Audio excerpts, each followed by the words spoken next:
नमस्कार जी। नमस्कार सर। क्या नाम है जी आपका? मेरा नाम नीलम शर्मा है। बहन जी कहाँ से हैं आप? जी मैं उत्तराखंड से हूँ, डिस्ट्रिक्ट पौड़ी। संत रामपाल जी महाराज से नाम दीक्षा आपने कब ली? संत रामपाल जी महाराज से नाम दीक्षा मैंने 24 जुलाई 2019 को ली थी। संत रामपाल जी महाराज से नाम दीक्षा लेने से पहले क्या आप कोई भक्ति साधना भी करती थी? हाँ जी, हम भक्ति जो परंपरागत चल रही थी, जैसे ब्रह्मा विष्णु महेश की भक्ति और पितृ आदि श्राद्ध देना, तीर्थों पर जाना, व्रत लेना आदि यही पूजाएं करती थी। और इन पूजाओं को करने के बाद भी हमें कोई लाभ नहीं हुआ। तो फिर आप संत रामपाल जी महाराज की शरण में कैसे आईं? 2017 में मेरी मम्मी जुड़ी हुई थी, तो मैं अपनी मम्मी से मैंने ज्ञान सुना उनका कि ये गुरुजी ऐसे ज्ञान बताते हैं, संत रामपाल जी महाराज जी ऐसे ज्ञान बताते हैं कि मतलब ऐसी भक्ति विधि बताते हैं। तो शुरू में तो मुझे लगा कि कैसी भक्ति है, कबीर को परमात्मा बता रहे हैं, कैसे मतलब प्रमाण क्या है इस चीज़ का। फिर मैंने संत रामपाल जी महाराज का सत्संग सुना, यूट्यूब पे सुना, ज़्यादातर टीवी पे भी सुना, लेकिन मैं इनका सत्संग लीड लगा के फ़ोन में सुनती थी। तो धीरे धीरे मुझे ज्ञान हुआ कि इनके जैसा ज्ञान आज तक किसी ने नहीं दिया। मैं अभी कभी भी मैं जब सत्संग सुनती थी टीवी पे तो मुझे नहीं लगा कि मतलब कभी किसी के सत्संग में कि हाँ इनका ज्ञान में कुछ दम है। लेकिन जब मैंने संत रामपाल जी महाराज का सत्संग सुना तो मैं बहुत प्रभावित हुई कि सच में इनका ज्ञान सबसे अलग है और ये शास्त्रों से प्रमाणित जो भक्ति विधि है वो बता रहे हैं। तो फिर मैंने 24 जुलाई 2019 को दिल्ली द्वारका सेक्टर 1 से नाम लिया और परमात्मा की शरण मिली मुझे। संत रामपाल जी महाराज से नाम दीक्षा लेने के बाद क्या आपको कोई लाभ भी प्राप्त हुए? हाँ जी, लाभ तो मुझे बहुत हुए, लेकिन ख़ास विशेषकर एक लाभ ऐसा है कि जो मैं बहुत सालों से दुखी थी, जिससे 8 साल से कम मेरे सर में माइग्रेन की प्रॉब्लम थी। सर में मेरा दर्द बना रहता था, चौबीसों घंटे में खाना खाती थी, मुझे वोमिटिंग होती थी। आँखों में मुझे इतनी तकलीफ होने लगी कि मेरे आँखों में ऐसा लगता था कि मेरी बस रोशनी भी अब जाने वाली है आँख की। संत रामपाल जी महाराज से नाम उपदेश लेने के बाद 15 दिनों तक जो भक्ति विधि की, जैसे मंत्र जाप करना, उनका सत्संग सुनना, तो मंत्रों से ही मतलब मुझे इतना फ़र्क पड़ा कि मेरा सर का दर्द कहाँ गायब हो गया मुझे पता ही नहीं चला। ऐसा लगता था कि जैसे मेरा सर बिल्कुल एकदम मैं हल्की हो गई हूँ और जैसे आँखों में जैसे नई नई रोशनी आ गई हो और बिल्कुल टेंशन फ्री हो गई हूँ। तो उस दिन मुझे मतलब इतना दृढ़ विश्वास हो गया कि संत रामपाल जी महाराज के ज्ञान और इनके मंत्रों में जो शक्ति है वो किसी के पास नहीं है। माइग्रेन की समस्या पूर्ण रूप से सही स्वस्थ हूँ मैं, और उसके बाद मेरे में शारीरिक लाभ हुए, मानसिक लाभ हुए, घर में भी बरकत है और सब खुशहाली है मेरे घर में, किसी चीज़ की कोई प्रॉब्लम नहीं है। अपना घर है दिल्ली में, 10 साल से मैं दिल्ली पालम में रहती हूँ। सबसे बड़ी समस्या जो 2006 से थी वो मेरे भाई को बहुत प्रॉब्लम थी, उसको दिमागी प्रॉब्लम हो गई थी। उसके सर पे जो है डॉक्टर ने बोला कि इसके जो सर के नस हैं उसमें किसी तत्व केमिकल की कमी हो गई है, जिसके कारण ये कभी ठीक भी नहीं हो सकता, और होगा भी तो इसको ज़िंदगी भर दवाई खानी पड़ेगी। तो फिर हम परेशान हो गए कि अब क्या होगा। तो फिर क्या हुआ कि उसके बाद दवाई खाता रहा, फिर फ़र्क भी नहीं पड़ता था। फिर इसको नशे की भी लत लग गई, जैसे बीड़ी गुटखा, ये 24 घंटे इसी लत में रहता था।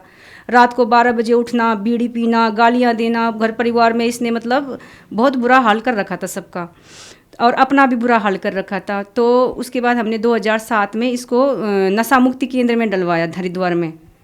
तो वहाँ पे इसके साथ बहुत ही गलत व्यवहार किया गया, इसको मारा गया, बहुत तरह तरह से इसको परेशान किया गया, बहुत बुरी हालत हुई उसकी। मतलब ये थोड़ा बहुत पागल तो हो ही गया था, लेकिन नशा मुक्ति केंद्र में जाने से तो ये और पागल हो गया, इतना पागल हो गया कि इसको कुछ होश नहीं थी, ना इसको कपड़े पहनने की होश थी, ना खाने की होश थी, ना पीने की होश थी। कहाँ जा रहा हूँ कुछ पता नहीं, मतलब कभी कहीं चले जाना, किसी गांव चले जाना, कभी किसी शहर चले जाना, कुछ होश ही नहीं है मैं कहाँ जा रहा हूँ। मेरी मम्मी सर्विस करती हैं, मेरी मम्मी स्वास्थ्य विभाग में नर्स है, और मेरी मम्मी इतनी दुखी हो चुकी थी कि मैं नौकरी करूं कि अपने लड़के को संभालूं, और हम एक भाई बहन हैं और भी कोई नहीं है हमारे घर पे। जैसे कोई और अपना जो रिलेटिव हैं वो दूर रहते हैं, जैसे चाचा जी हैं तो वो बाहर रहते हैं। तो मेरे भाई को संभालने वाला भी कोई नहीं था घर पे, क्योंकि मेरी मम्मी जॉब सर्विस करती है स्वास्थ्य विभाग में। तो इस हालत इतनी ख़राब हो गई थी, तो किसी ने बोला कि इसको ना नशा मुक्ति केंद्र में डालो, तो वहाँ तो उसको कोई लाभ नहीं हुआ वहाँ पे। फिर वहाँ से हमने उसको दिल्ली में राम मनोहर लोहिया हॉस्पिटल में दिखाया। वहाँ भी वो 3-4 महीने रहा, उसका ट्रीटमेंट चला, लेकिन वहाँ भी ये था कि दवाई खाता था फिर सो जाता था। फिर वही हाल, बीड़ी दो, गुटखा दो, इधर चले जाना, कहीं भी चले जाना, उसके साथ ऐसे रहना पड़ता था कि कब कहाँ भाग जाए कुछ पता ही नहीं है। उसके बाद फिर 3-4 महीने रहा, उसके बाद उसको घर ले आए, फिर वही कंडीशन। फिर हमने हमारे चाचा जी रहते हैं यहाँ पे दिल्ली में, तो उन्होंने बोला कि लेडी हार्डिंग में दिखाओ, दिमागी हॉस्पिटल है वहाँ पे, तो वहाँ दिखाओ इसको। तो हम फिर लेडी हार्डिंग में लाए, फिर उन्होंने भी यही बोला कि इसके जो दिमाग में ना तत्व की कमी है, सोचने समझने की, ये भूल जाता है कोई चीज़ को, पता ही नहीं रहता मैं कहाँ जा रहा हूँ। तो फिर वहाँ एडमिट किया, फिर वहाँ भी रहे, वहाँ भी मतलब कोई भी 1% भी हमें लाभ नहीं दिखाई दिया। फिर घर ले आई तो फिर किसी ने बोला, फिर हम पंडितों के पास गए, क्योंकि अब डॉक्टरों से तो हार गए थे। तो वही है जो घर में लोग बताते हैं कि भाई पंडितों के चक्कर में पड़ो थोड़ा, कि पंडित बताते हैं कि तुम्हारे घर में क्या दोष है क्या नहीं है। तो फिर हम जब पंडितों के पास गए तो पंडितों ने बोला कि आप घर में भागवत कराइए, 7 दिन का भागवत कराइए और देखना आपकी सारी परेशानी दूर हो जाएगी। और आपके घर में ना पितरों का दोष है और पितर ही मतलब इसको ठीक कर सकते हैं और कोई ठीक नहीं कर सकता। फिर मेरी मम्मी ने कहा कि चलो ठीक है, ये भी मैं करके देख लेती हूँ। तो मेरी मम्मी ने भागवत कराया 7 दिन का, 7 पंडितों को बुलाया, बहुत अच्छे ढंग से, धूमधाम से, बहुत अच्छे, इतने ढंग से हुआ कि हमने 3-4 लाख रुपए खर्च कर दिए इस खुशी पे कि चलो मेरा भाई तो ठीक हो जाए। भागवत किया 7 दिन का, अच्छे से पंडितों की विदाई की। इतना पैसा खर्च करने के बाद भी हमें 1% का लाभ भी नहीं हुआ, जिसको बोलते हैं ना 1%, उसका भी हमें 1% लाभ नहीं हुआ। तो फिर हम ना नास्तिकता की तरफ चले गए कि भगवान होता तो ज़रूर सुनता हमारी, क्योंकि आज तक भगवान ने सुनी नहीं हमारी। इतना मतलब दुखी हो गए थे। दुखी होने के बाद फिर एक दिन मेरी मम्मी ने संत रामपाल जी महाराज का सत्संग सुना टीवी पे।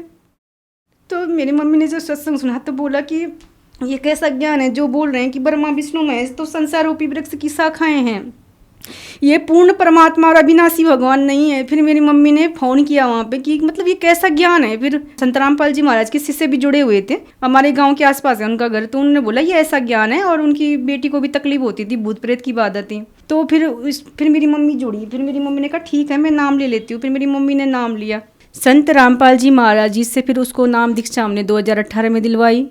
उसके बाद उसमें बहुत लाभ हुए, वो उसका नशा छूटा और वो जो उसका भागना था इधर उधर वो भी दूर हुआ, और वो भक्ति भी करता है। अपना जो पर्सनल काम भी नहीं करता था पहले, वो नहाना धोना जैसे होता है वो भी नहीं करता था, लेकिन उसके बाद उसने सारा काम करता था, मम्मी का कहना मानना, अपना दिनचर्या जो उसकी थी। और परमात्मा की कृपा से फिर मेरी मम्मी ने गाड़ी भी ली उसके लिए। संत रामपाल जी की दया से हमने फिर प्लॉट भी लिया दिल्ली में, नजफगढ़ में 50 गज का। बहुत सारे लाभ हुए। चैन की जो कहते हैं ना कि चैन की रोटी खाई हमने। 12 साल के बाद हमने हंसना सीखा कि हंसना क्या होता है और चैन की रोटी खाना क्या होता है।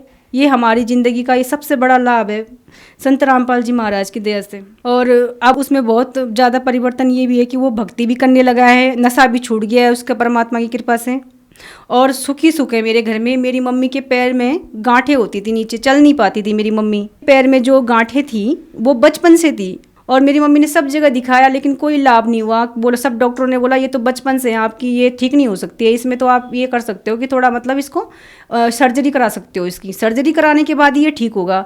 तो फिर मम्मी सोचती थी सर्जरी से पता नहीं क्या हो जाएगा पैर में। करती तो थी, कोशिश करा की भी थी एक बार तो, लेकिन उससे कोई लाभ नहीं हुआ, बिल्कुल भी 1% भी लाभ नहीं हुआ। और मेरी मम्मी के घुटने में भी दर्द होता था, सर में भी दर्द होता था। पूर्ण रूप से मेरी मम्मी बस में भी नहीं चढ़ पाती थी। जब मेरी मम्मी अपना मतलब हॉस्पिटल जाती थी, ड्यूटी पे जाती थी, चढ़ भी नहीं पाती थी बस में।